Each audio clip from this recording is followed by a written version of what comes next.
හොඳයි අයිබෝවන් අපි මේ වීඩියෝ එකෙන් එකතු වෙන්නේ ප්‍රැක්ටිකල් ඔයගොල්ලන්ගේ තියෙන බයොලොජි සිලබස් එකේ තියෙන ප්‍රැක්ටිකල් වලින් තවත් ප්‍රැක්ටිකල්ස් කීපයක් සාකච්ඡා කරන්න. ඉතින් අපි මේ දක්වා ප්‍රැක්ටිකල් ඇත්තටම දැන් 10කට ආසන්න ප්‍රමාණයක් තැනින් තැනට තිබිච්ච ප්‍රැක්ටිකල් කතා කරලා තියෙනවා. ඒක දැන් බයොලොජි වල ප්‍රැක්ටිකල් වල තියෙන විශේෂත්වය තමයි දැන් ෆිසික්ස් වල නම් අනිවාර්යයෙන්ම ඔක්කොම කළ යුතුමයි.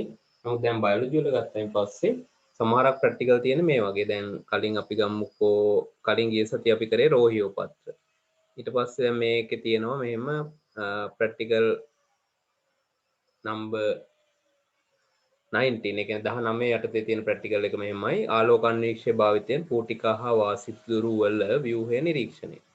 දැන් පූටිකාවක ව්‍යුහය කොහොමද වාසිදුරක ව්‍යුහය කොහොමද කියන එක අපි දල අවබෝධයක් තියෙනවා. ඒතර ඒක මේ විශේෂයෙන් කතා කරන්න කියලා දෙයක් නැහැ. ඔයගොල්ලන්ට තියෙන්නේ ස්තරයක් දාලා අන්වීක්ෂයට දාලා බලන්න විතරයි. නේ? අන්න ඒ නිසා ඒ වගේ සමහරක් ප්‍රැක්ටිකල් අපිට විශේෂයෙන් කතා කරන්න අවශ්‍යතාවයක් නැහැ. හරි? ඒකට හේතුව ඒවැ ලොකුවට තේරුම් ගන්න එහෙම දේවල් නැති නිසා. ඒකට නමුත් තේරුම් ගන්න දේවල් තියෙන ප්‍රැක්ටිකල්ස් කීපයක් තියෙනවා. ඒ ටික අපි විශේෂයෙන් මෙතෙන්දී සඳහන් කරගන්න ඕනේ. ඉතින් මේකත් ඒ වගේ ප්‍රැක්ටිකල් එකක් අපි දැන් ආරම්භ කරන්න යන සාකච්ඡා කරන්න යන ප්‍රැක්ටිකල් එක. ඒ වගේම ගිය සතියේ අපි කලින් ප්‍රැක්ටිකල් වීඩියෝ එකේදී ඔයගොල්ලන්ට හම්බුණ එකේදී අපි කතා කරා රෝහියෝ පත්‍ර අපිචර්ම වල ද්‍රව විභවය නිර්ණය කිරීම. ඒ වගේ ප්‍රැක්ටිකල්ස් ඒ වගේ එකකින් ව්‍යුහගත එකක් හොඳ අවබෝධයක් ඒක තියෙන්න ඕනේ. ඒ වගේ එකකින් ආපු ව්‍යුහගත එකකට MCQ එකකට වගේ උත්තරයක් ඔයගොල්ලෝ ගන්නවා. පොඩි දේවල් ටිකක් තියෙන අවබෝධ කරගන්න. නමුත් ඒ අවබෝධය ඔයගොල්ලෝ දැනන් හිටියේ නැත්නම් ඔයගොල්ලන්ට මේ අවස්ථාව මගහැරිලා යන්න පුළුවන්. ඒ නිසා මේ ප්‍රැක්ටිකල් එකත් ඒ වගේම අපි හදාගමු. මේකේ වැඩි දෙයක් නැහැ. පියවර ටික අනුව කොහොමද අපි මේ ප්‍රැක්ටිකල් එක හැන්ඩල් කරගන්නේ, හසුරවගන්නේ කියන එක මේ වීඩියෝ එකෙන් ඔයගොල්ලන්ට උපකාරයක් ලබා දෙන එකයි වෙන්නේ. මොකද මේ කාලේ ඉස්කෝල වල ප්‍රශ්න තියෙනවා. ඉස්කෝලේ යවෙන්නේ නැහැ ඔයගොල්ලන්ට. ඒ නිසා අර ප්‍රැක්ටිකල් වලින් මොනවා හරි ඔයගොල්ලන්ට ලකුණක් හරි අඩු වෙන අවස්ථාව අපි නැති කරලා දෙනවා මේ වීඩියෝ ප්‍රැක්ටිකල් වීඩියෝ පැකේජ් එකේ. හරි. එහෙනම් අපි ආරම්භ කරමු මේ ප්‍රැක්ටිකල් 21 නම්බර් 21 වෙනි ප්‍රැක්ටිකල් එක විදිහටයි ඔයගොල්ලන්ගේ තියෙන්නේ ඇලොකේෂියා පත්‍ර වෘන්තවල ජල විභවය නිර්ණය කිරීම. ඇලොකේෂියා කියලා කියන්නේ මොනවද? හබරල කියලා කියන්නේ ඔයගොල්ලෝ සාමාන්‍ය ව්‍යවහාරයෙන්. ඒවා තමයි ඇලොකේෂියා කියන්නේ. එතකොට හබරල පත්‍ර වෘන්තවල ජල විභවය නිර්ණය කරන්න තමයි දැන් යන්නේ. ඒකේ මෙහෙම තියෙනවා. ඒකේ අරමුණු විදිහට ඔයගොල්ලෝගෙන් මේ ප්‍රැක්ටිකල් හෑන්ඩ්බුක් එකේ දාලා තියෙනවා. හබරල පත්‍ර වෘන්ත තීරුවල වක්‍රතාව මනී පත්‍ර වෘන්ත තීරුවල වක්‍රතාව වෙනසේ ප්‍රතිශතය y අක්ෂයේ හා සුක්‍රෝස් ද්‍රාවණවල සාන්ද්‍රණ x අක්ෂය දානවා. දාලා ප්‍රස්ථාරය අඳිනවා. පරීක්ෂණාත්මක ප්‍රතිඵල අර්ථකථනය කරයි. ප්‍රස්ථාරයෙන් ලැබූ දත්ත උපයෝගී කරගෙන හබරල පත්‍ර වෘන්ත සෛලවල ජල විභවය නිර්ණය කරයි. ඔය අරමුණු ටික තමයි මේකෙදි ඔබ්ජෙක්ටිව්ස් කියලා ඔයගොල්ලෝ හදාගන්න ඕනේ. දැන් හරියටම ඉස්කෝලේදී වගේ කරා නම් මම අනිවාර්යයෙන්ම ඔයගොල්ලෝ ලවා මේක ප්‍රැක්ටිකල් රිපෝට් එකක් ලියවනවා. ඒ සියලුම නිරීක්ෂණ එක් ළමයා මේවා ලබා ගත යුතුයි. හරි. ඔයගොල්ලන්ගේ ප්‍රැක්ටිකල් වලට තියෙන අතහුරු වීම නැති එක විශ්වවිද්‍යාල වලට ගියයින් පස්සෙත් ඒ අඩුපාඩු එහෙමම දකින්න පුළුවන් වෙනවා. ප්‍රැක්ටිකල් වලට බයයි ඊට පස්සේ. ඉතින් ඉස්සරහට යන්න යන්න විද්‍යා ශාස්ත්‍රය තුළ ප්‍රැක්ටිකල් කියන ඒවා අනිවාර්යයෙන්ම මේ තියරි වලට වඩා ප්‍රැක්ටිකල් ඒ පැත්ත තමයි වැදගත් වෙන්නේ. මොකද ඕගොල්ලන්ට නව නිර්මාණයක් තමන්ට නව නිර්මාණයක් අලුත් දෙයක් ලෝකෙට ඉදිරිපත් කරන එක තමයි විද්‍යාඥයෙකුගේ ස්වරූපය. ඉතින් ඒකට මඟ පෙන්වීමක් දැන් අධ්‍යාපන ක්‍රමෙන් තියෙනවා. දැන් කලින් විද්‍යාඥයෝ කරේ මඟ පෙන්වීම මොකුත් නැතුවනේ. ඒගොල්ලොම සියලුම තියරි පවා ඒගොල්ලෝ නිර්මාණය කරගෙන ඒගොල්ලෝ අලුත් දේවල් හොයාගත්තා. ඕගොල්ලන්ට තියෙන්නේ සෑහෙන මඟ පෙන්වීමක් තියෙනවා. ඒ ඔස්සේ යමින් හසුයා ගැනීම කරන්න. ඉතින් ඒකට ප්‍රැක්ටිකල් කියන එක අත්‍යවශ්‍යයි. ඔන්න තියෙනවා ඒතකොට ප්‍රැක්ටිකල් එකට අවශ්‍ය ද්‍රව්‍ය ටික මම බෝඩ් එකේ ටිකක් ඇඳලා තියෙනවා. හරි. රූප සටහන් විදිහට දැන් මේකෙදි ගන්න ඕනේ මොනවද? ඇලොකේෂියා පත්‍ර වල ජල විභවය පත්‍ර වෘන්ත තමයි මෙතෙන්දී අපි ගන්න අර අපිචර්ම කලින් රෝයෝ වල නම් ගත්තේ පත්‍රයේ අටි අපිචර්මයනේ. මේකෙදි අපි ගන්න පත්‍ර වෘන්ත. ඒතර විශේෂයෙන් මතක තියාගන්න ඕනේ මේ පත්‍ර අපි ලබා ගන්නකොට දැන් සමහර ළමයි ගිහිල්ලා ලේසියට කියලා අපි මේකෙදි ගන්න ඇත්තටම මෙහෙම දෙයක්. මුලින්ම අපිට තියෙන්න ඕනේ සුක්‍රෝස් ද්‍රාවණයක්.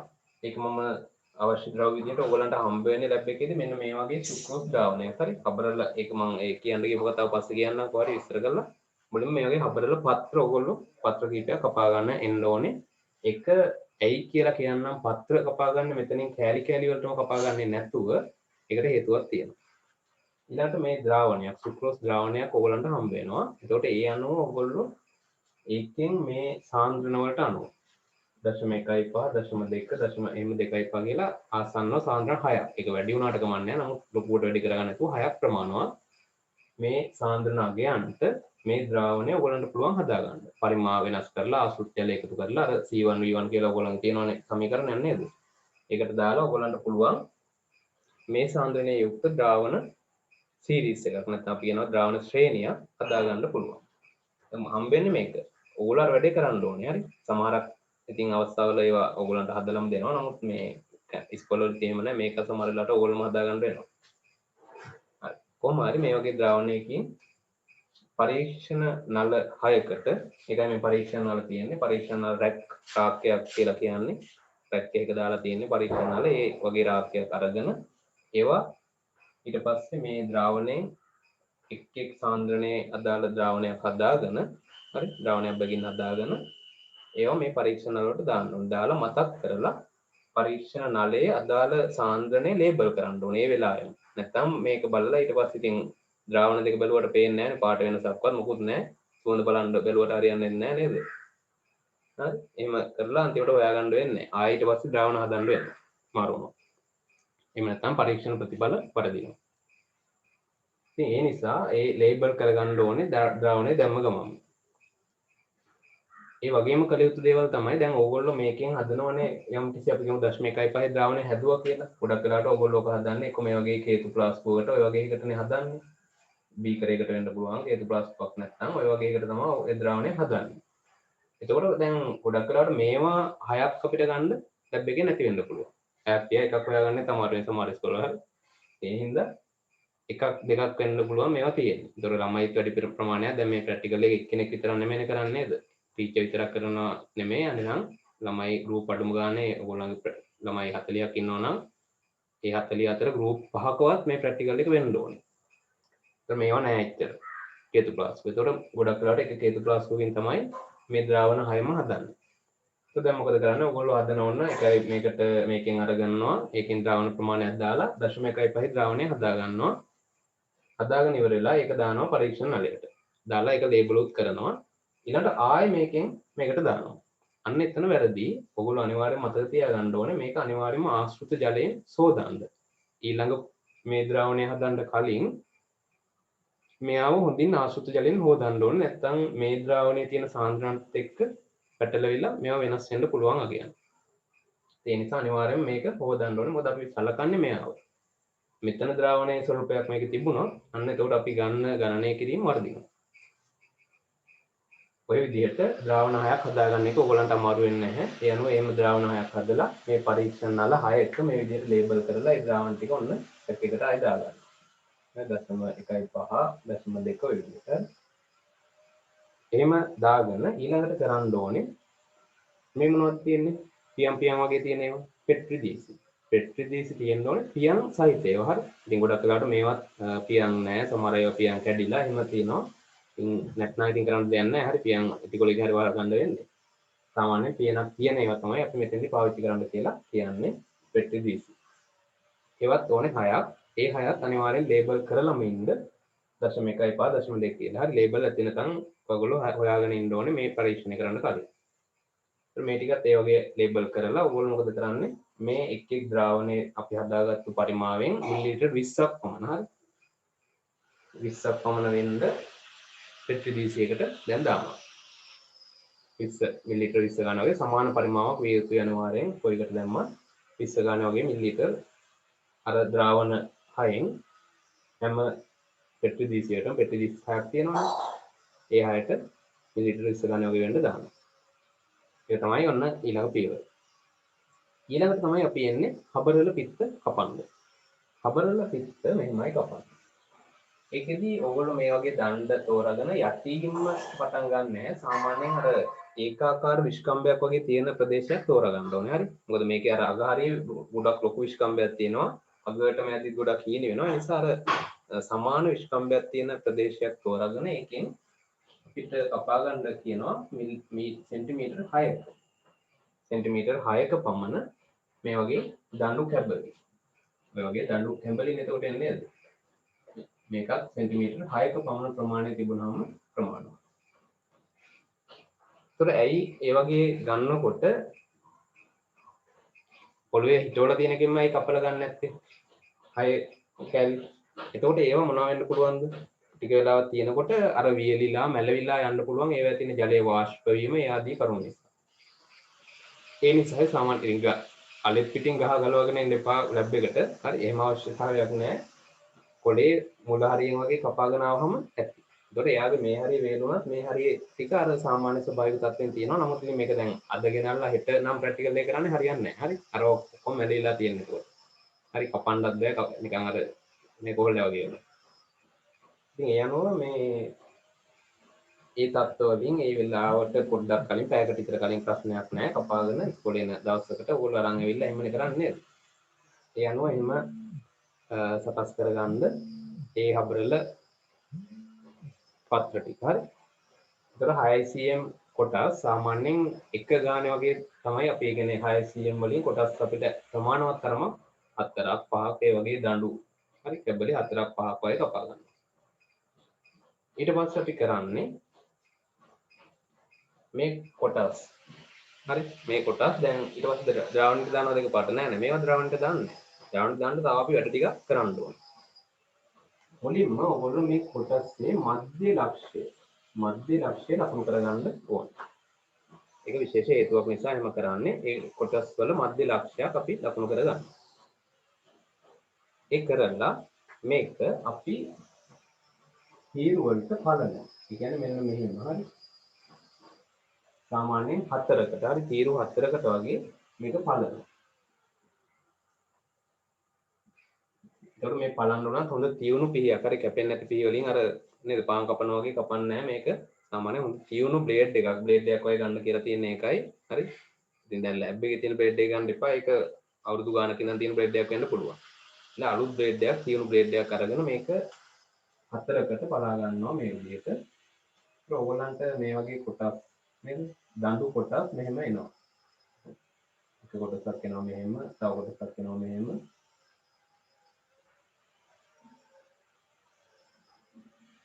කොහොමද? දඬු කොටස් කොහොම එනවා 4.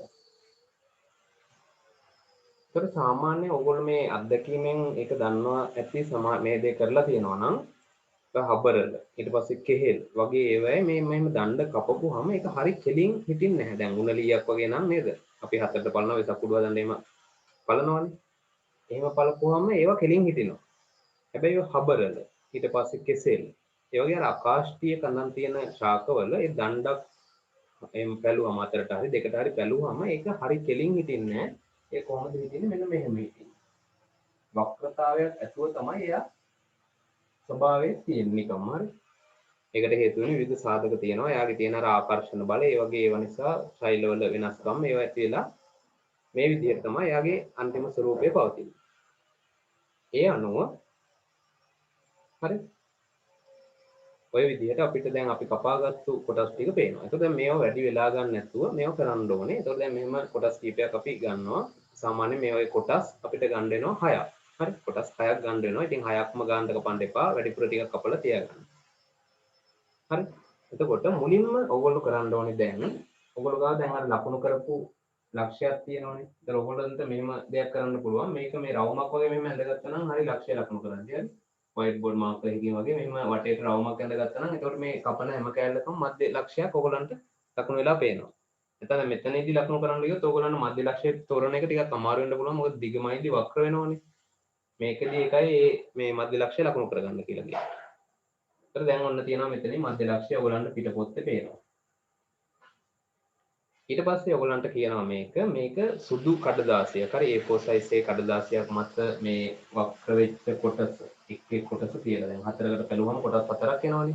ඒ කොටස් 4ම ඉක්මනින් මේවා කරන්න ඕනේ. හරි. ඒතර සුදු කඩදාසිය ඒවා ලෑස්ති වෙලා තියෙන්න ඕනේ.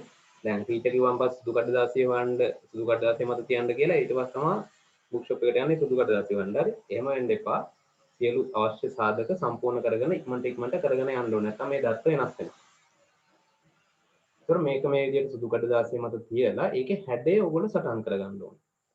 දැන් හැඩය සටහන් කරගන්න කිව්වම ළමයි මොකද කරන්නේ? මෙහෙම අරගන්නවා. ඔක අරගෙන දැන් මේක වටේ මෙහෙම අඳිනවා.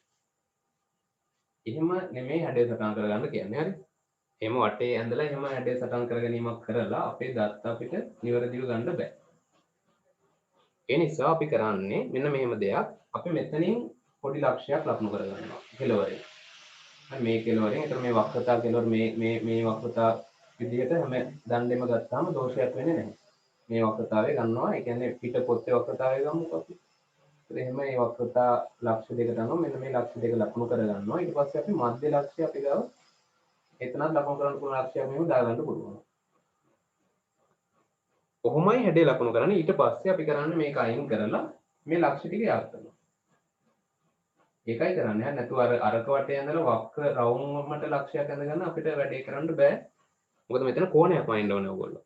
ඒක කෝණයක් වයින්න බෑනේ අර එහෙම වක්‍රතා පෘෂ්ඨයක තියාගෙන නේද? යනවා මේ වගේ අවස්ථාවකින් දැන් මෙතෙන්ට කෝණමාන කියලා මේ කෝණය අපිට මැනගන්න පුළුවන්. අංශක කීයද කියලා. හරි. ඒතොර ඒක මුලින්ම ඔයගොල්ලෝ ගත්ත යුතුයි. දැන් මේකට අපි කියනවා මොන කෝණය කියලාද? ACB කෝණය මැනගන්න ඕනේ කියලා. දැන් ආපහු මම මතක් කරගෙන යන්නම් පියවර ටික හබරල් පිත්ත ගත්තු වෙලාවෙ ඉඳලා හබරල් පිත්ත අරගෙන දැන් සුක්‍රෝස් ඩවුන් ටික බලන් ඉන්නවා ඔයගොල්ලෝ කැල්ල දානකම්. හබරල් පිත්ත තියෙනවා. හබරල් පිත්තෙන් අපි සෙන්ටිමීටර් 6ක් විතර කොටසක් අරගෙන ඒකේ මැද්දේ ලක්ෂයක් ලකුණු කරගෙන ඊට පස්සේ අපි කරන්නේ ඒක දික් අතට හතරකට වගේ පලනවා. එහෙම පළලා ඒ කොටසක ඒතර වක්‍රතාවයකින් තමයි ඒ ප්‍රතිඵල වෙන්නේ කපන කොටස්. ඊට පස්සේ අපි කරන්නේ ඒක සුදු කඩදාසියක් මත තියලා ඒ වක්‍රතාවය ලකුණු කරගන්නවා. ඒ කියන්නේ ඒ හැඩය සටහන් කරගන්නවා කියන එක. ඒ සටහන් කරගනිද්දී අපි කරන්නේ මේ ලක්ෂ දෙකෙන් තියලා ඊට පස්සේ මධ්‍ය ලක්ෂයත් අපි ගාව තියෙනවා. ඒ ලක්ෂ ටික යා කරන එක යා කරලා අපි මැනගන්නවා ඒ අදාළ කෝණය කොච්චරද කියලා.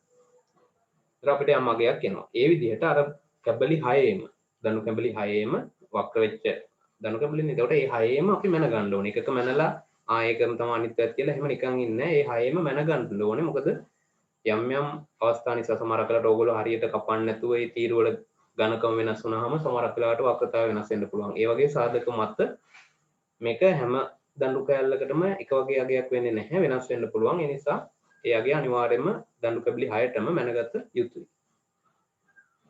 ඊට පස්සේ මොකද කරන්නේ? මේ දණු කැබලි ටික වහාම එකින් එක දානවා අර අපි හදාගෙන තියෙන සුක්‍රෝස් ද්‍රාවණ වලට. මේ නල වලට නෙමෙයි දාන්නේ පෙට්ටි දීසි වලට. හරි. පෙට්ටි දීසිය පියන ඇටලා දාලා පියනෙන් වහනවා. ඊට පස්සේ ඊළඟ එක්කෙනක් දානවා 0.2කටක් දානවා පියන වහනවා. හරි. කරන්නේ මෙතනින් කෝණෙම අයින්නවා දානවා පියන වහනවා. හරි. එහෙම දාගෙන ගිහිල්ලා දැන් ඒතර 6ම ඔන්න අපි දාලා තියෙනවා පෙට්ටි දීසි වලට දාලා වහලා සාමාන්‍ය අපි කියනවා පැයක් පමණ. යෝ. හරි පෙට්ටි දීසිය දැන් මෙහෙම දාපුවම මෙහෙම තියෙනවනේ පෙට්ටි දීසිය. කවුමට අපිට පේනවා. ඔහම දැන් දණු කැබල්ල දාලා ඒකම තියෙනවා පෙට්ටි දීසිය. මේක තියලා අපි පැයක් විතර තියන්න ඕනේ. ඒකට මොකක් වෙන්න කියලාද කියන්නේ? පැයක් විතර තියන්නේ ආශ්‍රිතික සමතුලිතතාවයට පත් වෙනවා. ඒ කියන්නේ අපි දන්නවා ද්‍රාවණයකට සෛලයක් දැම්මයින් පස්සේ ඒ ද්‍රාවණයේ තියෙන ජල විභවය, ද්‍රාව විභවය ඒ කියන සාධක අනුව ඒ සෛලය තුල පීඩන විභවය වෙනස් වෙනවා. ඒ මගින් ඒකේ ජල විභවය වෙනස් වෙනවා. ඔය වගේ කරුණු කාරණා සිද්ධ වෙනවා. මෙතන තියෙන සෛලයක් නෙමෙයි සෛල ගොන්නක් අපි දන්නේ. ඉතින් ඒ නිසා ඒ ක්‍රියාවලිය වෙන්න යම් කාලයක් ගත වෙනවා. සෛලයක් දැම්ම නම් ඒක ක්ෂණිකව වෙනවා. නමුත් මෙතන දඬු කැබැල්ලක් දාපුවම ඒකේ තියෙන සියලුම සෛල එක්ක මේ ක්‍රියාවලිය වෙන්න යම් කාලයක් ගත වෙනවා. ඒ නිසායි අපි කියන්නේ මේ සමතුලිත තත්ත්වයටපත් වෙනකන් අපි ඒක තියන්න ඕනේ කියලා. සෛලයක් වුණා සමතුලිත තත්ත්වයට එකපාරින්පත් වෙන්නේ නැහැ. ඒතකොට සමතුලිතයක් එනවා අපි කිව්වනේ. ද්‍රාවණයේ තියෙන ජල විභවයේ අනිවාර්යයෙන්ම ඒ සෛලයටත් ලැබෙනකන් එයාගේ ද්‍රාවණය ඉවත් කිරීම හෝ ඇතුළට ලබා ගැනීම සෛලය විසින් සිද්ධ කරනවා. ඉතින් ඔහොම පැයක් ගියයින් පස්සේ ආශ්‍රිතික සමතුලිතතාවයටපත් වෙනවා මේ තියෙන හබරල දඬු කැබලි ටික. එතකොට මේකේ වෙන්න පුළුවන් දේවල් දෙකක් තියෙනවා. වෙන්න පුළුවන් දේවල් තුනක් තියෙනවා. හරි. වෙන්න පුළුවන් දේවල් තුනක්. ඒ තමයි මෙහෙම දෙයක් වෙනවා. දැන් ඔයගොල්ලෝ හිතන්න මේ දඩු කැබල දැන් දාලා තියෙන්නේ සාන්ද්‍රණ වෙනස් ද්‍රාවණ වලට. එතකොට සමහරක් අවස්ථාවල දඬු කැබැල්ලේ ජල විභවයට වඩා දඬු කැබැල්ලේ තියෙන සෛල වල ජල විභවයට වඩා ද්‍රාවණයේ ජල විභවය වැඩි වෙන්න පුළුවන්. හිතන්නේ කොහොමද? දඬු කැබැල්ලේ ජල විභවයට වඩා ද්‍රාවණයේ තියෙන ජල විභවය වැඩි වෙන්න පුළුවන්. එහෙම වුණොත් මොකද්ද වෙන්නේ? දඬු කැබැල්ලේ සිට ද්‍රාවණයේ සිට දඬු කැබැල්ල ද්‍රාවණයේ ජල විභවය වැඩි. හරි. ද්‍රාවණයේ සයි වැඩි නම් මොකද වෙන්නේ? දඬු කැබැල්ල තුලට ජලය ද්‍රාවණයේ ඉඳලා යනවා. හරි. දඬු කැබැල්ල තුලට යනවා ද්‍රාවණයේ ඉඳලා ජලය. කොහොම වුණොත්ද? ද්‍රාවණයේ ජල විභවය වැඩි, දඬු කැබැල්ලේ ජල විභවය අඩුයි. තව අවස්ථාවක් වෙන්න පුළුවන් ද්‍රාවණයේ ජල විභවය අඩුයි, දඬු කැබැල්ලේ ජල විභවය වැඩි. ඒ කියන්නේ ගොඩක් දියපු කරපු එක වගේ නේද? සාන්ද්‍රණය 0.4ක් වගේ වෙන එක ද්‍රාවණයේ ජල විභවය ගොඩක් අඩු වෙන්න පුළුවන්. ඒකේ ද්‍රාව විභවය වැඩි වෙච්ච නිසා. ඒ වගේ වෙලාවක දඬු කැබැල්ලේ ඉඳලා ද්‍රාවණයට ජලය ගමන් කරනවා.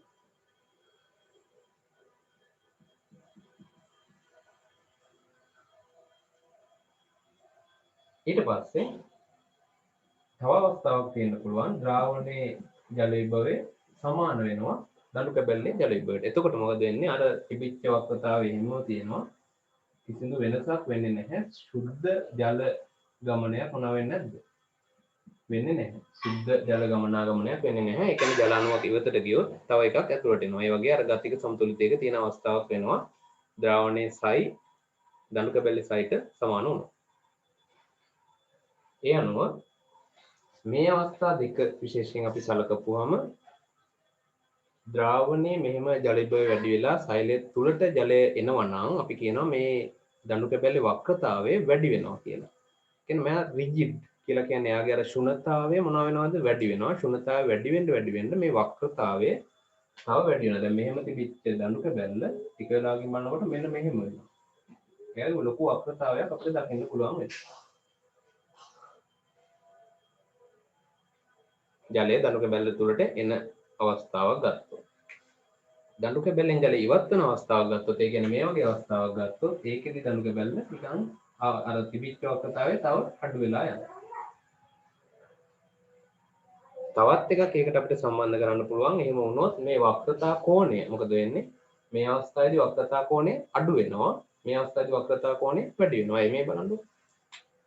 මේ කෝණය මෙතන වැඩි. මෙතන කෝණය මොකද වෙන්නේ? මෙයාට වඩා අඩු කෝණයක්. මෙයාගේ මෙහෙම කෝණයක් තියෙනවා. මෙයාගේ ඊට වඩා වැඩි කෝණයක්, අරයාගේ අඩු කෝණයක් වෙනවා.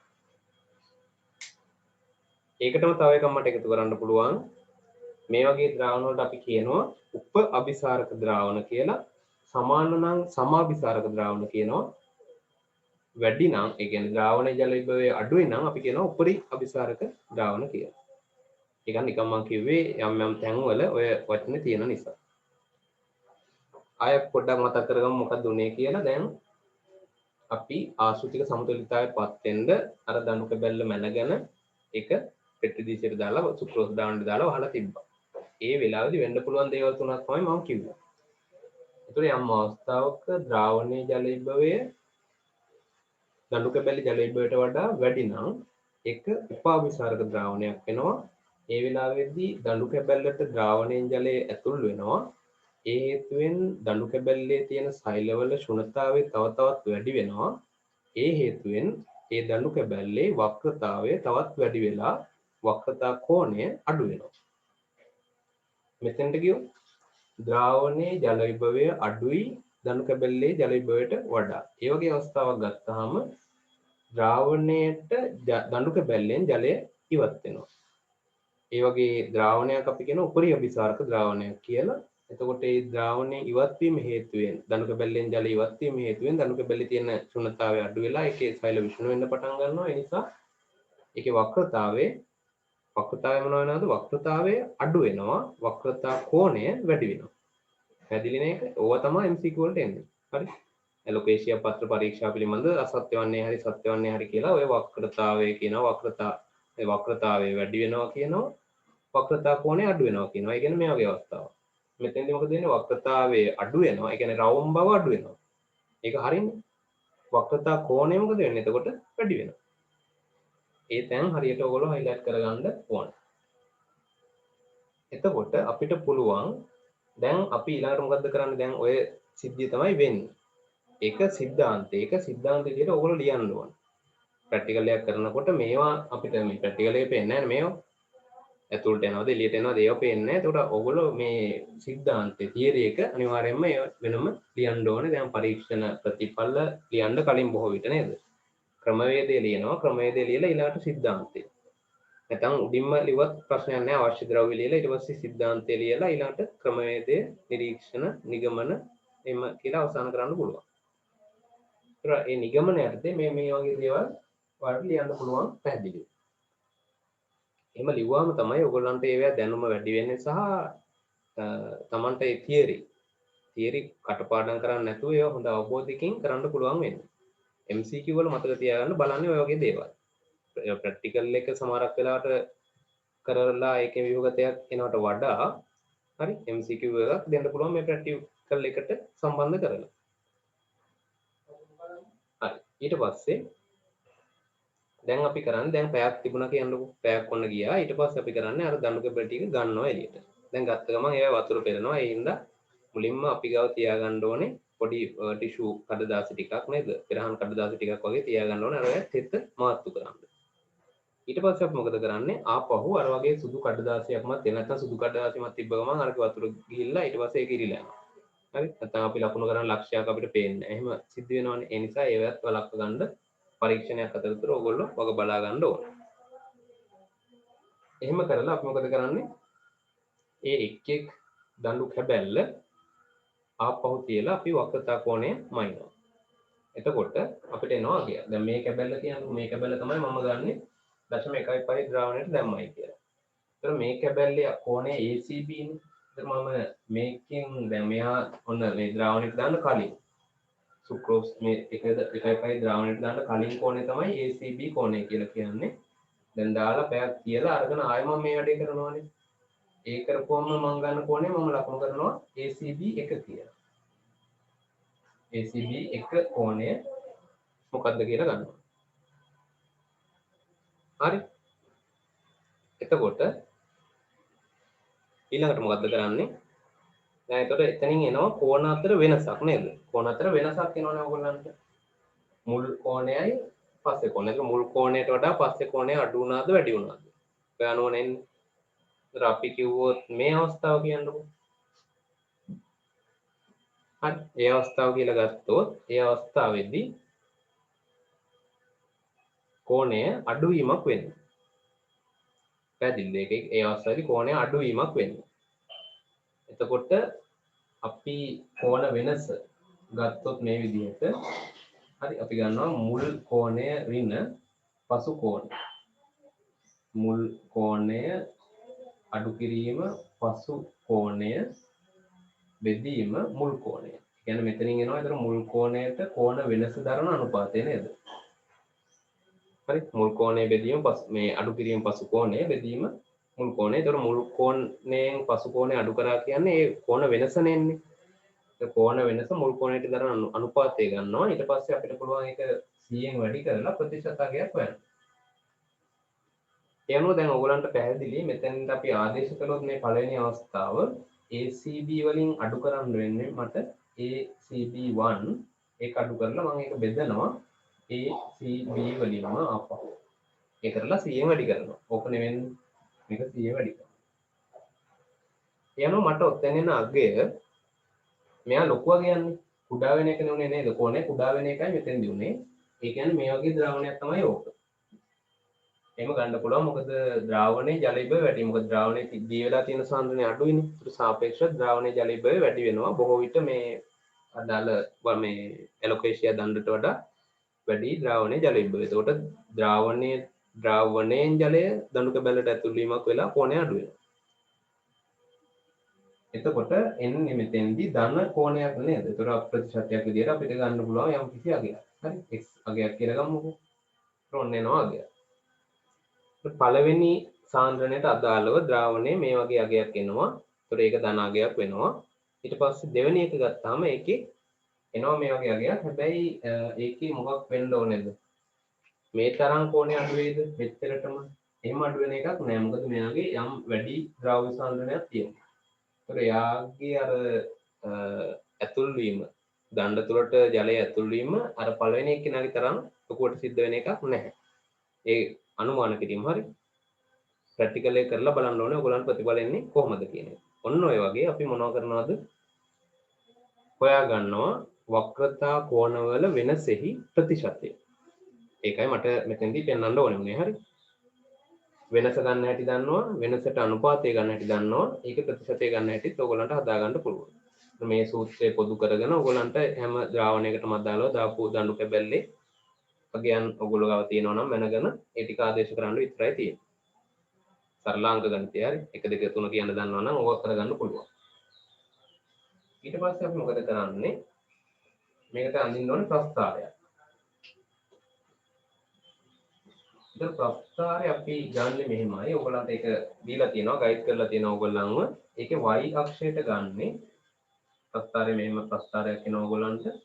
ඒකේ y අක්ෂයට ගන්නෙ වක්‍රතා කෝණ වෙනසෙහි ප්‍රතිශතය. හරිද? වක්‍රතා කෝණ වෙනසෙහි ප්‍රතිශතය තමයි ගන්න. ඒ කියන්නේ මේ අගය කෙලින්ම මෙතනින් සමානයි කියලා අපි මේ x කියලා ආදේශ කරේ. ඒ අගය තමයි අපි ගන්නෙ මේ කෝණ වෙනසෙහි ප්‍රතිශතය. මම ප්‍රතිශතයක් විදිහට දාන්නම් මෙහෙම. x අක්ෂයට දානවා ද්‍රාවණය වල සාන්ද්‍රණ. හරි? ඒ කියන්නේ මෞලිකතාව කියන්නේ අර 0.15 ඔහොම කියලා මේ ටික දානවා. 0.15 0.2 බිංදුව 0.25 ඔය විදිහට එයාගයන් ටික දානවා x අක්ෂයට. දැන් ඔයගොල්ලෝ නිකමට ගෙස් කරොත් මේකේ එන අගයන්. හරි? අපි මෙහෙම බලමු. දැන් 0.15 ද්‍රාවණයට අපි ගත්ත මෙතනින් අර තියර ටිකක් පොඩ්ඩක් පැහැදිලි කරගන්න යම් අගයක් මම ඒක මෙතනින් ලකුණු කරනවා. මේ හරියෙන් ආවා. ඊට පස්සේ 0.2ක් වෙනකොට ඒ ද්‍රාවණයට අදාළව අරතරන් කෝණ වෙනසක් ඇති වෙන එකක් නැහැ. එහෙම වුණොත් ඒකේ ප්‍රතිශතය මොන වෙනවද? වක්‍රතා කෝණ වෙනසී ප්‍රතිශතය අඩු වෙන්න ඕන. යනවා මෙන්න මෙහෙම එනවා. දැන් මෙන්න මේ වගේ ප්‍රස්ථාරයක් තමයි අවසානයේදී ඕගලන්ට බලාපොරොත්තු වෙන්නේ. ඊට පස්සේ මේ ප්‍රස්ථාරේ මේ පැත්තටත් යනවා. ඒකට හේතුව මේ පැත්ත සමාන දින්නන්නේ දැන් y අක්ෂය නේද? ඒකට හේතුව දැන් යම් අවස්ථාවකින් පස්සේ ද්‍රාවණය උපරි අபிසාරක වුණොත් ඒකෙදි වෙන්නේ ජලය පිට වෙනවා. එතකොට පස්සේ එන කෝණය මොකද වෙන්නේ? වැඩි වෙනවා. මේ වැඩි වුණේ. ඒතර අපි සාමාන්‍යයෙන් අඩු ඒතර ඕගලන්ට බෑ දැන් මෙහෙම කරන්න. හරි පසු කෝණයෙන් මුල් කෝණය එහෙම කරන්න බෑ. මේ සූත්‍රය මාරු කරන්න බෑ. මුල් කෝණයෙන් පසු කෝණය අඩු කරන එකනේ අපි කරේ. එතකොට ඔයගලන්ට සිද්ධ වෙනවා මේ සූත්‍රයෙන් භාවිත කරන. ඒතර මුල් කෝණය කියලා ඉන්නේ අඩු අගයක්. නේ? මුල් කෝණය කියලා ඉන්නේ අඩු අගයක් නේ ඔයගලන්ට මේ අවස්ථාවේ හිතුවොත්. මේ අවස්ථාවේ හිතුවොත් මුල් කෝණය ඉන්නේ අඩු අගයක්. මුල් කෝණය එන අඩු අගයක් අපි කියන මුල් කෝණය එනවා 35 පරට ඉන්නනවා. 50 ගමු මොකද? මුල් කෝණය 50ක් එනවා පස්සේ කෝණය එනවා 65. එතකොට මෙතනින් එන අගය මොන අගයක් වෙනවද? ඍණ අගයක් වෙනවා ඍණ 15ක් කියලා එන්නේ. ඔන්නෝම එනවනේ. ඒතර ඒ නිසා මෙතනින් එන අවසාන ප්‍රතිශතය මොකක් වෙනවද? බෙදීමක් වෙනවා, වැඩි කිරීමක් වෙනවා, අවසානයේ අගය ඍණ අගයක් වෙනවා. 15 බෙදීම 50 වෙනවා. ඒක වැඩි කිරීම 100. ඒතර මේකට 2යි එනවා ඍණ 30යි කියලා එන්නේ මේ අගය මම මේ දල වශයෙන් ගත්තු අගයක්. ඒතර ඍණ 30ක එකක් තමයි මේ හරිය අපිට ලකුණු කරන්න වෙන්නේ. ඒ කියන්නේ ඉදිරි ද්‍රාවණය මේ ද්‍රාවණයට අදාළව. ඒත් දල වශයෙන් මේ ඇලොකේසියා පත්‍ර ආභරණ පත්‍ර වෘන්තවල ජලවිභව නිර්ණය කිරීමට අදාළ ප්‍රස්ථාරය මෙන්න මේ හැටි ප්‍රස්ථාරයක් බවට පත් වෙනවා. ඔන්න දැන් ප්‍රස්ථාරය අපිට හම්බ වුණා. අපි ගත්තු දත්ත වලට අනුව ප්‍රස්ථාරය අපි ඇඳලා. ඒ ප්‍රස්ථාරය අපි ඊට පස්සේ භාවිතා කරනවා මේ ඇලොකේසියා දඬු කැබලි වල ජල විභවය නිර්ණය කරන්න. ඒ කොහොමද භාවිතා කරන්නේ? ඒක අපි ඊළඟට බලනවා. ප්‍රස්ථාරයේ ආශ්‍රිතයෙන් තමයි මේක දැන් අපි හොයාගන්න ඕනේ. මතක ඇති ඔයගොල්ලන් රෝහියෝ පත්‍රවල කොහොමද අපි කළේ කියන එක. මේකෙදිත් අපි ඒ වගේ උපක්‍රමයක් භාවිතා කරනවා. ඒවැ ජල විභවය හොයන්න. ඒකෙදි මෙහෙමයි කරන්නේ. අපි බලන්නේ මෙන්න මෙතන. ඒ කියන්නේ මේ ප්‍රස්ථාරයේ ගිහිල්ලා x අක්ෂයේ කපන ස්ථානය තමයි බලන්නේ අපි. අන්න ඒ ස්ථානයේ පාඨාංකය තමයි අපිට වැදගත් වෙන්නේ. ඒ පාඨාංකයේ විදිහට අපි තීරණය කරන්නේ දැන් මේ පැත්තට අපි දැන් මේ y අක්ෂයට අපි දැම්මේ වක්‍රතා කෝණ වෙනසේ ප්‍රතිශතයනේ. එතකොට ඒ කියන අගයේ වක්‍රතා කෝණ වෙනසේ ප්‍රතිශතය බිඳුවක් වෙන අවස්ථාව නේද x අක්ෂය කපන්නේ. අය මම කියන්නම් වක්‍රතා කෝණ වෙනසේ ප්‍රතිශතය බිඳුවක් වෙන අවස්ථාව තමයි x අක්ෂය කපන්නේ මේ ප්‍රස්ථාරයේ විසින්. මේ මෙහෙම ඇවිල්ලා අඩු වෙගෙන ඇවිල්ලා වෙනස බිඳුවක් වෙනවා. ඒ කියන්නේ කෝණ වෙනසක් නැහැ. ඒ කියන්නේ හරියට අර මේ වගේ ද්‍රාවණයක් නේ ද්‍රාවණයේ ජල විභවය සමානයි ඇලොපේෂියා දඬු වල ජල විභවය. ආන් ඒ අගයට අදාළව අපි ගන්නවා මොකද්ද ද්‍රාවණයේ මෞලිකතාව. එතන මේ ප්‍රස්ථාරය ගහපුවම ඒ අක්ෂය කපන තැන අපිට යම්කිසි මෞලිකතාවයක් අපිට ගණනය කරගන්න පුළුවන්. ඒතර ඒ වගේ ද්‍රාවණයක් අපි හැදුවද? නෑ අපි හැදුවේ නෑ. අපි හැදුවේ මේ ද්‍රාවණ සීරීස් එක. ඉතින් ප්‍රැක්ටිකල් එකක් කරන්නේ ඒකටනේ. අපි හදපු ද්‍රාවණයක් වෙන්න ඕනේ නැහැ මේක. මේක තමයි අපිට අවශ්‍ය එක. මේකේ අපිට ගණනය කරන්න පුළුවන්. දැන් මෙතන 25යි නම් ප්‍රස්ථාර කඩදාසි ඊළඟට ඕගොල්ලෝ 30.30 ගැහුවේ කොටු 10ක් කරලා නම් ඒතර ගානට අපිට පුළුවන් කොටු දෙකෙන් දෙකට අරගෙන නේද? 25 26 27 28 29 30 කියලා ලකුණු කරන්න. ඒතර මේක 27 වගේ. 0.2ක මෞලිකතාවයක් තියෙන ද්‍රාවණය තමයි කියනවා x අක්ෂය කපන්න. එතකොට අපිට මේ මෞලිකතාව තියෙන ද්‍රාවණයක ද්‍රාව්‍ය විභවය හොයන්න තියෙනවා වගුවක්. ඒක ඔයගොල්ලෝ වෙනම ප්‍රැක්ටිකල් කරන්න ඕනේ නැහැ හොයන්න. ඒක ප්‍රැක්ටිකල් කරලා ඔයගොල්ලන්ට වගුවක් දීලා තියෙනවා. ඒ වගුව පාවිච්චි කරනවා විද්‍යාගාරවල. ඒක අපිට රෝහියෝ පත්‍ර ඔයගොල්ලන්ගේ ප්‍රැක්ටිකල් හෑන්ඩ්බුක් එකේ තියෙනවා රෝහියෝ පත්‍ර පරීක්ෂණයේ අවසානයේට දාලා. ඒ වගුවෙන් පුළුවන් අපිට බලන්න එක් එක් ද්‍රාවණවල මෞලිකතාවයට අදාළව ඒ ද්‍රාවණයේ තියෙන ද්‍රාව්‍ය විභවය. ඒ කියන්නේ psi s. මෙන්න මේවා අපිට පුළුවන් ඔතනින් ගන්න අදාළ ද්‍රාවණය. ඒ අනුව ද්‍රාවණයේ psi s සමාන වෙනවා ද්‍රාවණයේ තියෙන psi මෙයා සමාන වෙනවා ද්‍රාවණයේ තියෙන psi අගයට. ඒ කියන්නේ ජල විභව අගයට psi s සමානයි. ද්‍රාවණයක ගත්තොත් ඒ ද්‍රාවණයේ පීඩන විභවය නැහැ නේ. දැන් psi සමානයි psi s ධන psi p නේ. ඉතින් ද්‍රාවණයක කියලා ද්‍රාවණයක් නේද? බීකරයක තියෙන ද්‍රාවණයක පීඩනයක් කියලා කවුරුත් පීඩනයක් ඇති කරන්නේ නැහැ. ඒතර පීඩන විභවයක් නැහැ මේක බිඳුවයි. ඒ අනුව psi සමානයි psi s. එහෙනම් ද්‍රාව විභවය අපි හොයා ගන්නවා නම් ඒකම තමයි ඒ ද්‍රාවණයේ ජල විභවය. ඒතකොට ඒ ද්‍රාවණයේ ජල විභවයට දඬු කැබැලි ජල විභවය සමානයි කියලා අපිට තර්කයක් නිගමනය කරන්න පුළුවන්. ඒකට හේතුව මෙතෙන්දී ජල විභව වෙනසක් ඇති වෙන්නේ නැහැ. ඒ වක්‍රතා වෙනසේ ප්‍රතිශතයක් ඇති නොවුන හරි අවස්ථාවට අනුව ඒකේ තියෙන ජල විභවය අපිට පුළුවන් සලකන්න අදාළ ඇලොපේෂියා දණු කැබැල්ලේ ජල විභවයත් ඒකමයි කියලා. හරි. එතන වෙනසක් වෙන්නේ නැහැ. මෙතන වෙනසක් වෙන්නේ නැති නිසා. ඒ අනුව අපිට එතනින් ඇලොපේෂියා පත්‍රවල ජල විභවය තීරණය කරන්න පුළුවන්. ඔන්න ප්‍රැක්ටිකල් එක. ඕලින්දලා මේ විස්තර කිරීම හොඳට ආපහු පැහැදිලි කරගන්න. මම නැවත මේක පැහැදිලි කරන්න යන්නේ නැහැ. මොකද ඔයගලන්ට පුළුවන් වීඩියෝ එක ආපස්සට අරගෙන බලන්න. පන්ති එක නම් මම මේක නැවත තව පැහැදිලි කරනවා. නමුත් මේකේ පැහැදිලි තැනක් තියෙනවා නම් මේක ආපස්සට වීඩියෝ එක යවලා බලන්න කොහොමද මේ දේවල් ටික කරේ කියලා. ඉතින් මේ දේවල් ඔයගලන්ට ගොඩක් වැදගත් වෙන්න පුළුවන්. මොකද එහෙම ලොකුවට එන්නේ සාම්ප්‍රදායික පේපර්ස් වල එන්නේ. ඉතින් ඔය මේ ප්‍රධාන බහුවයක සංයෝග මොනවද නියුක්ලියෝටයිඩ් එකක් හැදිලා තියෙන්නේ මොනවද ඕවනේ එන්නේ. නමුත් කවදා හරි දවසක මේ වගේ ප්‍රස්තාරයක් දීලා ඒ ගැන ප්‍රශ්න කීපයක් අහලා තිබ්බොත් ඒක ඕගොල්ලන් ලොකු පාඩුවක් වෙනවා මේ ප්‍රැක්ටිකල් එක නොදැන යාමෙන්. මොකද එහෙම නොදැන ගියොත් මේ වගේ පොඩි තැන් මේ ඉතාම සරල දේවල් නේ. ඉතාම සරල දේවල්. ඒ නමුත් ඔයගොල්ලන්ට හරි අවබෝධයක් නැත්නම් මේක මෙහෙමයි ගන්න මේක මෙහෙමයි ගන්න කියලා ප්‍රැක්ටිකල් එක මේක ඇති. මේ වීඩියෝ එක ඇති ප්‍රැක්ටිකල් එක නොකලා මේ වීඩියෝ එකෙන් ඔයගොල්ලන්ට දලා අදහසක් එනවා මේ ප්‍රැක්ටිකල් එක කොහොමද ගොඩනගා ගන්න මේකේ අරමුණු කරන්නේ කොහොමද කියලා. ඉතින් ඒ නිසා මේ වීඩියෝ එක බලලා හරි ඒ වගේ වෙන්න පුළුවන් අනතුරු වලින් අවම කරගෙන විභාගෙට සූදානම් වෙන්න. ඊළඟට මේ ප්‍රැක්ටිකල් එකේම ඒ විදිහෙම වගේ තව ප්‍රැක්ටිකල් එකක් තමයි ඊළඟට ඕගොල්ලන්ට දාලා තියෙන්නේ අර්ථාපල් වල ජල විභවයක් නිර්ණය කරන්න පුළුවන් වෙන්නේ. ඒ කියන්නේ මේ ප්‍රැක්ටිකල් එකෙන් B කොටස විදිහට 21 නේ අපි ඉන්නේ. ඒ 21 වෙනි ප්‍රැක්ටිකල් එකේම B කොටස විදිහට තියෙනවා මෙහෙම අර්ථාපල් ආකන්ද තීරුවල ජල විභවය නිර්ණය කියලා. ඒතකොට ඒක මම මෙතෙන්දිම ගන්නවා. හරි. ඒකට මේ අවශ්‍ය දේවල් ගොඩක් ඒවා ඕනේ වෙනවා. පොඩ්ඩක් විතරයි වෙනස් වෙන්නේ හරි පොඩි වෙනස්කම් කීපයක් වෙනවා විතරයි නැත්නම් අර දේවල් ටික හැමම එකට අදාළව තියෙනවා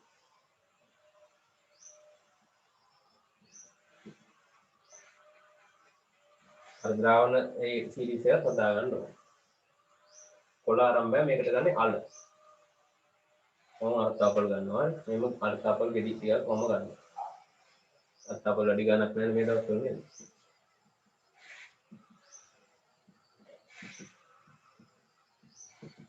ඔන්න ද්‍රාවණ අර සාන්ද්‍රණ ප්‍රමාණයක් හදාගත්තා. කොහොම හදාගෙන කලින් විදිහටමයි. හරිද?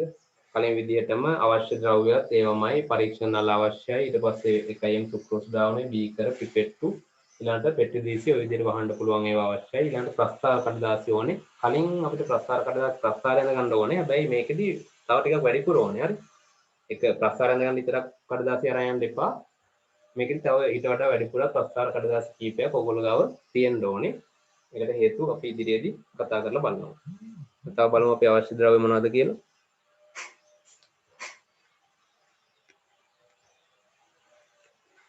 ඒකේ මෙහෙම තියෙනවා අවශ්‍ය ද්‍රව්‍ය. අර්ථාපල ආකන්ද පියන් වලින් වැසූ අදාළ සාන්ද්‍ර මෙහෙම තියෙනවා. නල පරීක්ෂණ නල ක්‍රමාංකික පිපෙට්ටු ආසුත් ජලය සුක්‍රෝස් ද්‍රාවණය ඇබ විදිනයක් ඊට පස්සේ බීකර දෙකක් ප්‍රස්තාර කඩදාසි. ඇබ විදිනයක් ඕනේ. ඒ කියන්නේ මෙහෙම තියෙනවා කෝක් බෝර කියලා මේකට කියන්නේ. ඒක මේ 아무තු එකක් නෙමෙයි. ඒක අර ඒකෙන් කරන්නේ අර નિયમિત ප්‍රමාණයක්. දැන් අපිට මේ පියකින් වගේ කපලා අර්ථාපල වල සමාන ස්කන්ධයක් ගන්න බෑනේ. හරිද? එහෙම මොකක් හරි අර අච්චුවක් වගේ තියෙන්න එපා නේද? අච්චුවක් වගේ නැති වුණොත් එතන ප්‍රශ්නයක් වෙනවා.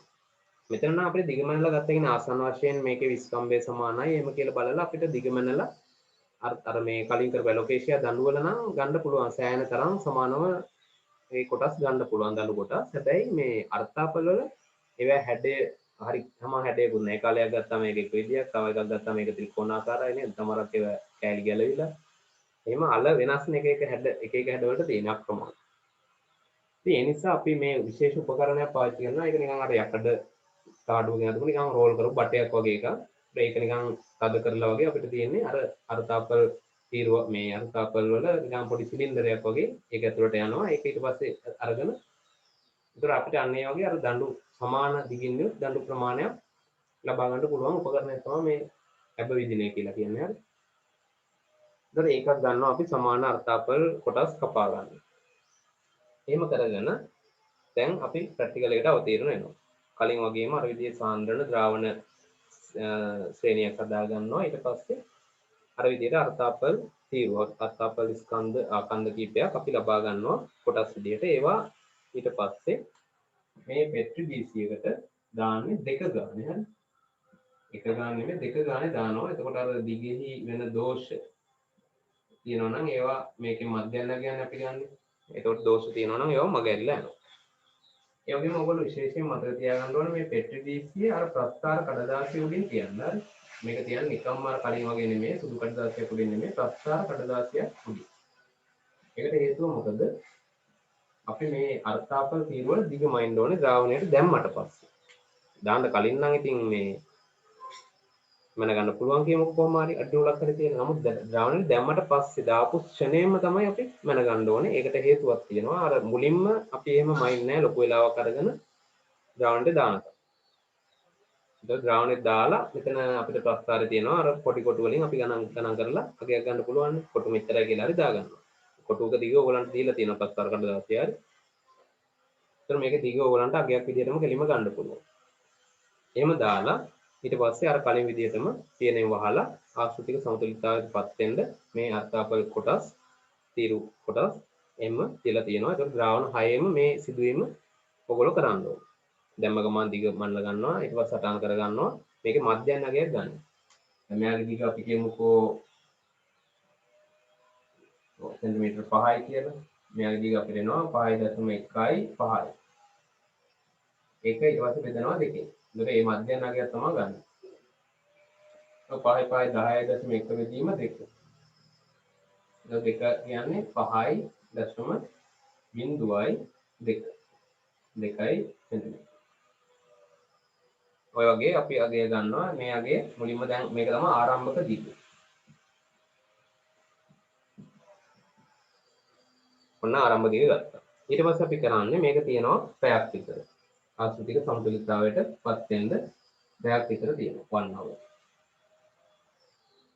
පැයක් වගේ තියලා ඊට පස්සේ ආපහු අපිට දැන් ආපහු අඩෝතිය තිය එළියට අරන් ඉන්න ඕනේ නැහැ. ද්‍රාවණයේ තියෙද්දිම අපිට පුළුවන් මේ දිගේ තියෙන වෙනස සටහන් කරගන්න.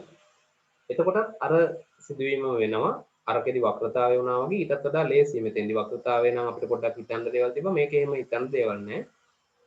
ද්‍රාවණයේ ජල විභවය වැඩි නම් මොකද වෙන්නේ? ද්‍රාවණයේ ජල විභවය වැඩි නම් සයි වැඩි නම් ද්‍රාවණයෙන් අර්ථාපල් දඬු වලට අර්ථාපල් තීරු වලට ජලය ඇතුල් වෙනවා. ඉතින් අර්ථාපල් තීරුවට ඇතුල් වෙලා අර්ථාපල් තීරුවේ මොනව වැඩි වෙනවද? දිග වැඩි වෙනවා. ද්‍රාවණයේ ජල විභවය වැඩි නම් තීරු වල දිග වැඩි වෙනවා. ඇයි ඒ තීරු වලට ජලය ඇතුල් වෙන නිසා අර්ථාපල් තීරු වලට ජලය පිටින් ඇතුල් වෙන නිසා. ද්‍රාවණයේ ජල විභවය අඩුයි නම් දර අර්ථාපල් තීරු වලින් ජලයට යනවා. ඒ නිසා දිග අඩුයි. සමාන නම් ද්‍රාවණයේ ජල විභවය සමානයි නම් දිගේ වෙනසක් නැහැ. දිග වෙනස් නොවේ. මේවා තමයි සිද්ධාන්තයට ඔයගොල්ලෝ ලියන්න ඕනේ. අර මුලින්ම ප්‍රැක්ටිකල් එකේ ලියනකොට. නිගමන වලට ලිව්වත් කමන්නේ. ඒක වෙනස් වුණාට ප්‍රශ්නයක් නැහැ ලොකුවට. ඒක ඉතින් අර ගුරුවරයා අනුව ළමයා අනුව ඒවා වෙනස් කරගන්නවා. කොහොම හරි අවශ්‍ය කරුණු ටික කොතන හරි තියෙනවා. එතකොට දැන් අපි ඊට පස්සේ ආපහු ගන්නවා දිගෙහි වෙනසෙහි සිදුවෙච්ච ප්‍රතිශතය. දිගෙහි වෙනසෙහි වූ ප්‍රතිශතය. දැන් දිගෙහි වෙනස ගන්න කොහොමද? ආරම්භක දිග අඩු කිරීම අවසාන දිග. බෙදීම ආරම්භක දිග. දැන් එනවා ඒතර ආරම්භක දිගට දරන වෙනස. මේකේ ප්‍රතිශතය. මේකෙන් අපි ගත්තොත් ආරම්භක දිග 5.02. දැන් මේ ද්‍රාවණයට කියලා කියන්නකො. ඒතර මේ ද්‍රාවණය අපි සලකන්නේ සාමාන්‍යයෙන් ජල විභවයේ වැඩි ද්‍රාවණයක්. ඒ කියන්නේ අර්ථාපල් තීරුවට වඩා ද්‍රාවණයේ ජල විභවය වැඩි. ඒ කියන්නේ වෙන්න ඕනේ මොකද්ද? අවසාන දිග මොනවා වෙනවද? වැඩි වෙලා. ඒකෙදි මෙහෙම දෙයක් වෙනවා. එතකොට ප්‍රස්ථාරේ මුලින්ම කන පිට ගන්නවානේ. අරකෙදි අපිට සිද්ධ වුණා වගේ නෙමෙයි මේකෙදි අපි මාරු කරනවා. මේකෙදි අපි ගන්නෙ මොකද්ද? මුල් අගය. මුලින්ම දාන ද්‍රාවණයේ එතෙන්ට ගත්තාම ලේසි හරි. අවසාන දිගට දරන ප්‍රතිශතය. ඒක මෙහෙම ඇඳොත් වැරදිද කියලා කෙනෙකුට හිතන්නත් පුළුවන්. නෑ එහෙම වැරද්දක් නෑ. බොහෝ විට හරියගේ එනවා ඔයගොල්ලන්ට. අවසානගේ ද්‍රාව විභවය හරියගේ එන්න ඕනේ. ඒ යගේ එනවා. මොකද සාමාන්‍යයෙන් අපි පහසු නිසා මේ විදිහට හදා ගන්නවා. ඒකට අවසාන දිගනේ වැඩි වෙන්නේ. අවසාන දිග වෙන ආරම්භක දිග. බෙදීම අවසාන දිග. එතකොට ඒකෙන් අවසාන දිග අපි ගමුකෝ 5.02යි තිබිච්ච එක 5.5ක් වුණා කියලා. මේක තමයි අවසාන දිග. ඒ අනුව 5.5න් අඩු කරනවා 5.02ක් 5.5ට දරන අනුපාතය වැඩි කිරීම C.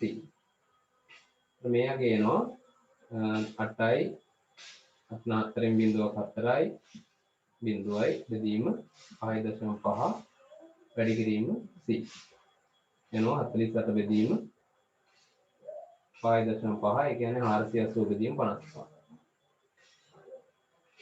ඒතර සාමාන්‍යයෙන් 55 වකියක් වගේ තියෙනවා 480ට 9ක් 8ක්. 8වරක් 40.4ක් විතරුයි 8වරක් 44. ඔව්. 8ක් වගේ තියෙන්නේ තොර නේද? 8ක්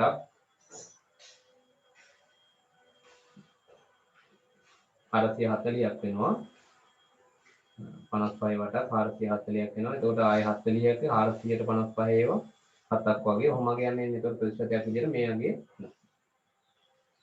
හරි දිගේ වෙනසේ ප්‍රතිශතය ඔය වගේ තමයි ඒතකොට අපි දාන්න ඕනේ. දැන් මෙතන ප්‍රස්ථාරය ඊට පස්සේ අපි අඳින්නේ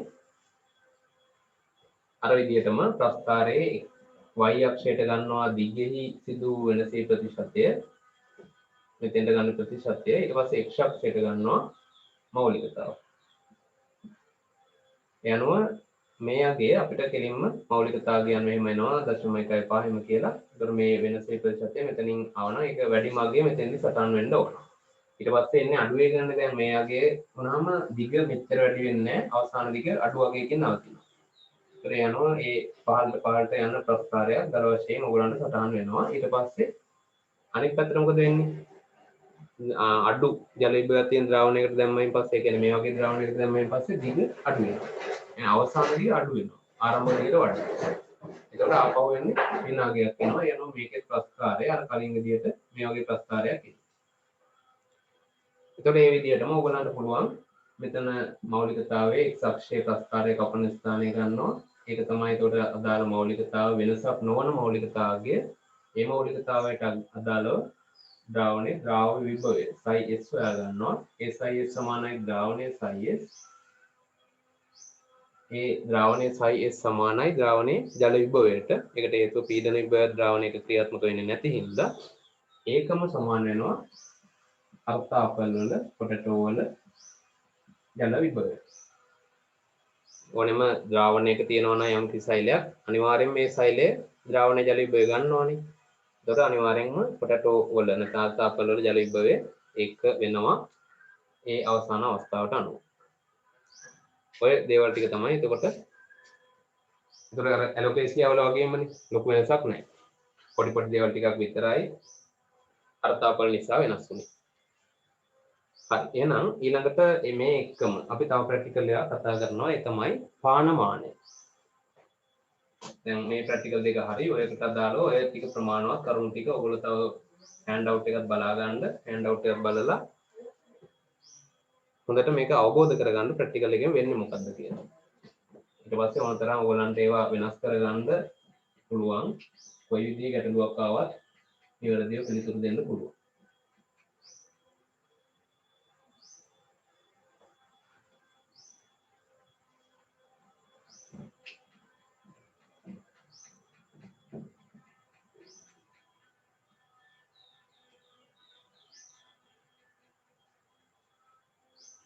හරි.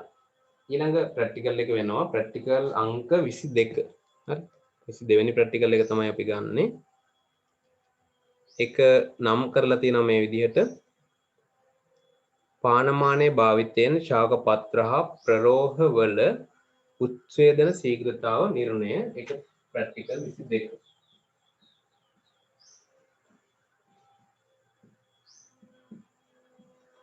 මේකේ රූප සටහනක් අඳින්න ඕගොල්ලන්ට එන්නේ නැහැ. නමුත් අපි දැන් රූප සටහනක් අඳගමු මෙතන.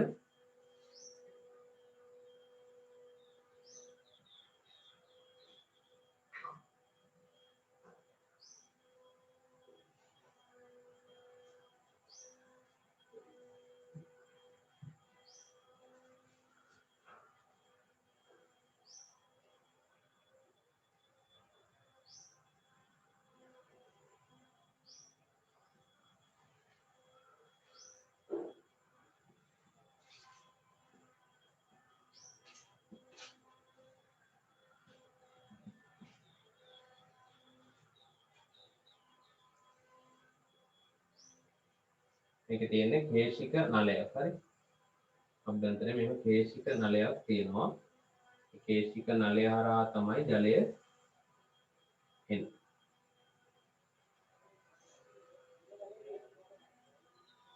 මේ කේශික නලය ක්‍රමාංකනය කරලායි තියෙන්නේ.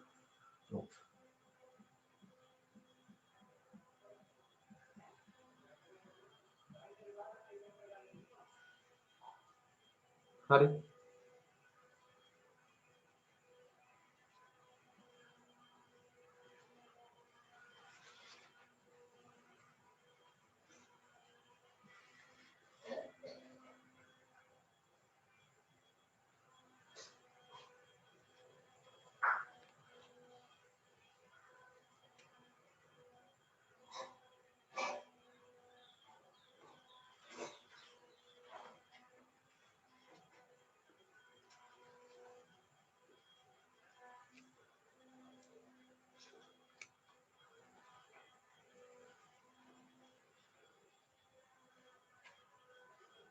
ඒක කියනවා ගැනොන්ග් නමක් තියෙනවා මෙයාට ගැනොන්ග්. ගැනෝම් පානමානය කියලා එකත් වැරදිලා ආවොත් බලා ගන්න. එතකොට ක්‍රමාංකනය කළා තියෙන මේ හරිය වගේ ඒ කේශික නලය ඉවර වෙනවා. ඊට පස්සේ මෙතනින් ජලය පුරවීමයි කරන්නේ. මෙතෙන්ට අපි සම්බන්ධ කරනවා අපි ලබාගත්තු ප්‍රරෝහ කොටස.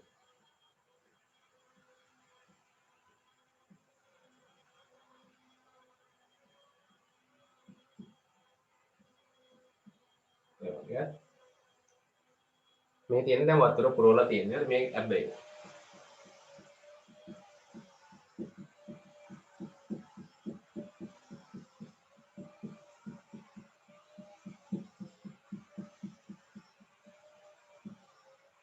කේශික නලය තියෙනවා. ඊට පස්සේ මේකේ ආශ්‍රිත ජලය ගොඩක් වෙලාවට මේකේදී අපි ගන්නවා පාට කරපු ජලය. පාට කළ ජලය වඩා පැහැදිලිව ඒ අදාළ කරුණු පේනවා. නැත්නම් වීදුරුත් එක්ක මේ වීදුරු පාරදෘශ්‍යය ජලයත් පාරදෘශ්‍යය වුණොත් අපිට අර නිරීක්ෂණ පැහැදිලිව පේන්නේ. විශේෂයෙන් මේකදී අපි ගන්න වායු බුබුලක්නේ. ඒ වායු බුබුල නිරන්තරයෙන් අපිට මගහැරිලා යන්න පුළුවන් ඉතා කුඩා නිසා අර පාරදෘශ්‍යතාවය නිසා. නමුත් අර පාට ද්‍රාවණයකින් වායු බුබුලක් යනකොට පැහැදිලිව පේනවා. ඊට පස්සේ මේ විදිහට අත්හයි කරනවා. ඔය විදිහ තමයි ඇටෝම අපි සකස් කර ගන්න.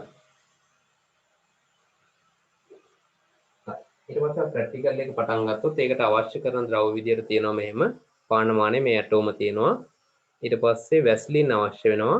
වෙන ලොකුවට අවශ්‍ය වෙන්නේ නැහැ. මේ පරීක්ෂණය කරන විදිය තමයි ඊට වැදගත් වෙන්නේ. මුලින්ම දැන් මේ ඇටෝමට සකස් කරගෙන අපි සවි කරගන්න මේ අතු කැබැල්ල ප්‍රරෝහ කොටස කියනවා ජලය තුලදීම කපාගත යුතුයි කියලා. ජලය තුලදීම කපාගෙන ජලය තුලදීම මේ ඇටෝමට සම්බන්ධ කළ යුතුයි කියලා. ඒකට හේතුව තමයි ජලය තුලදී මේක කැපුවේ නැත්නම් සමහරක් වෙලාවට අර ගත්ත මෙහෙම තියෙනවා නම් මෙයා තුලින් යම් වාත කඳක් ඉහළට යන්න පුළුවන්. මොකද මෙයා තුලින් අඛණ්ඩව උත්සේදනය වෙනවනේ. අත්ත කැපුවා කියලා උත්සේදනය නවතින්නේ නැහැ. පත්‍ර වලින් වාෂ්ප වෙලාන එක උත්සේදනය කියන්නේ. එතකොට ඒ අනුව මෙයා තුලින් යම් වාත කඳක් ඉහළට යන්න පුළුවන් අපි අර අත්ත කපාගෙන එන අවස්ථාව තුල.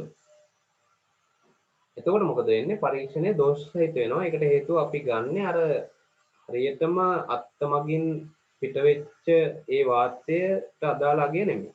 මොකද එතනින් ජලයේ යම් ප්‍රමාණයක් අර මේක හරහා ගමන් කරනවා. දැන් මෙතන මේ හිඩසක් ඉතුරු වුණා මේ විදිහට. මේක ගිහිල්ලා අපි මෙතෙන්ට සම්බන්ධ කරොත් ඒ වායු බුබුලත් එක්ක තමයි ඊට පස්සේ මොනවා වෙන්නේද? ඉහළට ඇදීම සිද්ධ වෙන්නේ. ඒ නිසා අපිට අර නිසි විදිහට ඒකේ මේ අගය ගන්න බැරි නිසා තමයි අපි ජලය තුලදීම අත්ත කපාගෙන ජලය තුලදීම ඒක පානමානයට සවි කිරීම සිද්ධ කරන්නේ. එහෙම කරලා ඊට පස්සේ අපිට සරල දෙයක් කරන්න තියෙන්නේ අපි ඊට පස්සේ වායු බුබුලක් මේකට ඇතුල් කරනවා. හරි? වායු බුබුලක් ඇතුල් කරද්දී අපි විශේෂයෙන් සැලකිලිමත් වෙන්න ඕනේ මේ හැම තැනක්ම හොඳින් වායු රෝධක වෙලා තියෙනවද කියන එක. නලයේ කොහෙවත් පිපිරීම වෙලා තියෙන්න බෑ. ඊට පස්සේ මේ ජල බඳුනේ හොඳින් ගිල්ලිලා තියෙන්න ඕනේ නලය. ඊට පස්සේ මේ කිසිම තැනක මේ සම්බන්ධ ඇබේ ගාලා තියෙන තැන් වලම හොඳට වැස්ලින් ආලේප කරන්න ඕනේ. ඊට පස්සේ මෙතන විශේෂයෙන් මේ අත්ත සවි කරන තැනේම ගොඩක් වෙලාවට ඉඩසක් ඒ වටේට තියෙන්න පුළුවන්. ඒ නිසා අපි කරන්න ඕනේ මුලින්ම වැස්ලින් වලින් පුරවන්න ඕනේ. ඉඩසක් තියෙනවා නම් ඒ සියලුම ඉඩස ආවරණය වෙන විදිහට. ඒකට හේතුව නැත්තම් මෙතන තියෙන ද්‍රාවණය ඒ විදිහට වාෂ්ප වෙලා යන්න පුළුවන්. ඒ සිදුරු වලින් හරි අත්ත මගින් උත්සේදනය නෙමෙයි අර වගේ සිදුරු වලින් වාතයට වාෂ්ප වෙලා යන්න පුළුවන් මේ හරිය. මේ සිදුරක් තියෙනවා නේද මෙහෙන් යන්න පුළුවන් වුණා. ඒවා අපි ආවරණය කරන්න ඕනේ. මොකද මෙහෙම ගියොත් මේකත් ජල කඳ ඇදීමක් වෙනවා. ඊට පස්සේ අර කේශික නලයෙන් එන බුබුල අර උත්සේදනය නෙමෙයි මේ වාෂ්ප වීම හේතුවෙන් ඇදෙන්න පුළුවන්. ඒ අනුව අපි මෙතෙන්ට වායු බුබුලක් ඇතුළු කරගන්නවා. ඊට පස්සේ අපි බලනවා ඒකීය කාලයකදී මේ වායු බුබුල කොච්චර දුරක් ගමන් කරනවද කියලා. ඒ අනුව ගමන් කළ දුර බෙදීම කාලයෙන් එනවා මොකක්ද දෙන්නේ ශීඝ්‍රතාවය.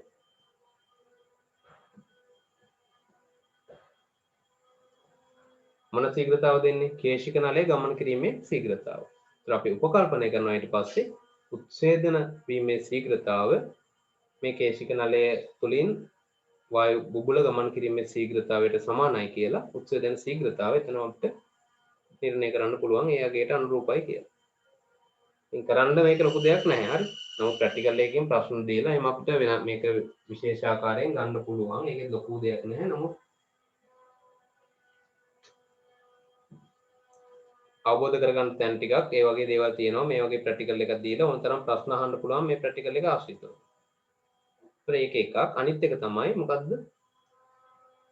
මේ උත්සේදනය අපි කතා කරා උත්සේදනය කතා කරාදී උත්සේදනයේට විවිධ සාධක බලපානවා කියලා. අපි මේක කරන්නේ කම්ම කාමරයක තියලා විද්‍යාගාරේ තියලා එහෙමනේ. ඊට පස්සේ අපිට බලන්න පුළුවන් විවිධ උත්සේදනයට බලපාන සාධක හමුවේ උත්සේදන ශීඝ්‍රතාව වැඩි වෙනවාද යන්න අධ්‍යයනය කිරීම කරන්නත් පුළුවන් මේ ප්‍රැක්ටිකල් එක මේ ඇටෝමම භාවිතා කරලා. උදාහරණයක් විදිහට අපි කියනවා මොකද්ද සූර්යාලෝකය නේද? නැත්නම් ආලෝක තීව්‍රතාව උත්සේදනයට බලපානවායි කියලා. එහෙනම් ඇත්තටම බලපානවද කියලා බලන්න පුළුවන් අපිට මේ ප්‍රැක්ටිකල් එක ඒ අනුව සාර්ථක කරගත්තොත්. අපි එක ආලෝකයක තියලා සාමාන්‍ය ආලෝකයේ තියලා අපි මේකට වෙන්න දෙනවා. එතකොට ඒ අගය මැන ගන්නවා ශීඝ්‍රතාවය ගන්නවා. ඊට පස්සේ අපි මොකද කරන්නේ? වැඩි තීව්‍රතාවක් වැඩි ආලෝක තීව්‍රතාවයක් මෙයාට ලබා දෙනවා. කොහොමද ඒක කරන්නේ? අපිට පුළුවන් හොඳ වොට් ගානක බල්බ් එකක් දාලා ඒක මේ පැත්තට අරවලා තියෙනවා. කොයි පැත්තට හරි කමන්නේ මේ හොඳට මේ ප්‍රලෝභ කොටසට වැටෙන්න අපි බල්බ් එකක් හයි කරලා වමු තියෙනවා.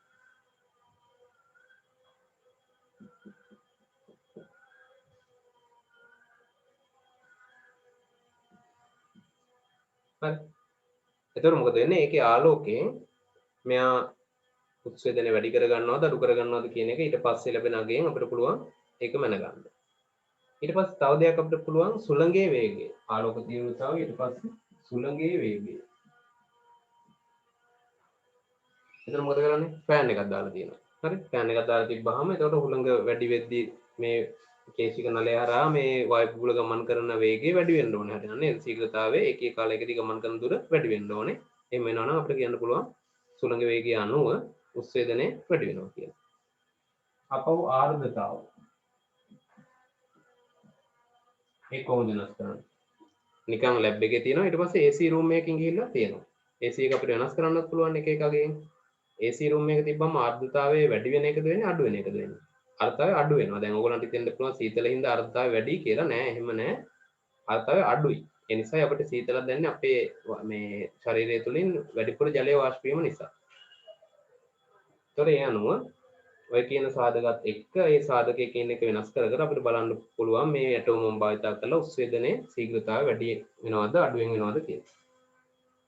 ඒ අනුව ඒ ටික තමයි ඒකට අදාළ වැදගත් කරුණු විදිහට තියෙන්නේ උත්සේදනයට අදාළව පානමානයේ ප්‍රැක්ටිකල් එකේ.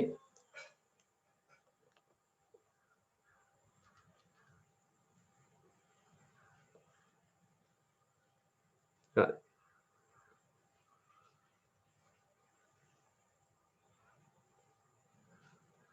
හොඳයි. එහෙනම් මේකදී අපි කතා කරා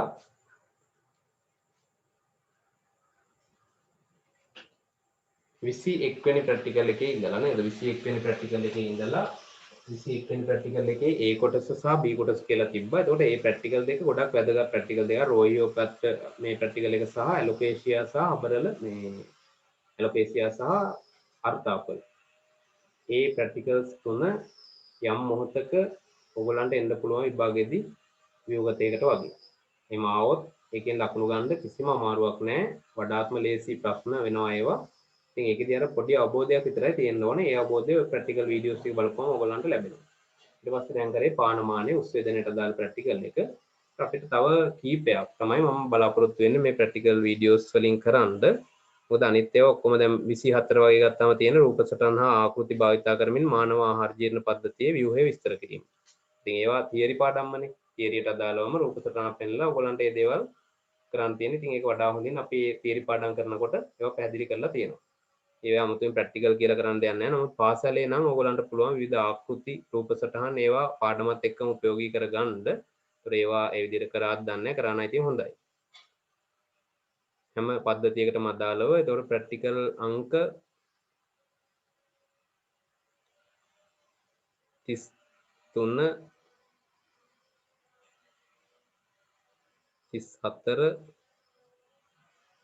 34ට යනකම්ම තියෙන ප්‍රැක්ටිකල්ස් ටික තියෙන්නේ මානව පද්ධති ගැන. ඉතින් ඒවැ මොකුත් එහෙම විශේෂයෙන් දෙයක් කරන්න නැහැ. ඊළඟට මයික්‍රෝබයොලොජි වල ප්‍රැක්ටිකල් දෙකක් වගේ තියෙනවා. පොඩ්ඩක් විතර අපි කතා කරලා පැහැදිලි කරගන්න ඕනේ දේවල් ටික. එතනින් පස්සේ වීඩියෝ ප්‍රැක්ටිකල් වීඩියෝස් ටික ඔයගලන්ට ඉවර කරලා දෙන්න පුළුවන්. බොහෝ විට තව එක වීඩියෝ එකක් තමයි ප්‍රැක්ටිකල් වීඩියෝස් වලට අදාළව ඒ අනුව ලැබෙන්නේ. අර අවුඩස් උපකරණය, ඔක්සිහාරක සීනි පරීක්ෂා ඒ ඔක්කොම මේ විදිහට සම්පූර්ණ කරලා තියෙන අපේ ප්‍රැක්ටිකල් පැකේජ් එකේ. අවසාන ඒ වීඩියෝ එකකින් ඉතුරු වෙන මයික්‍රෝබයොලොජි වල ඒ ප්‍රැක්ටිකල්ස් ටික මම පැහැදිලි කරලා දෙනවා. දල වශයෙන් ඔයගලන්ට යම් අවබෝධයක් ලබාගෙන විභාගයට ගිහිල්ලා ඒක සාර්ථකව කරගන්න. හරි එහෙනම් මේ වීඩියෝ එකේ හම්බ වෙනකන් හැමෝටම ආයිබෝන්.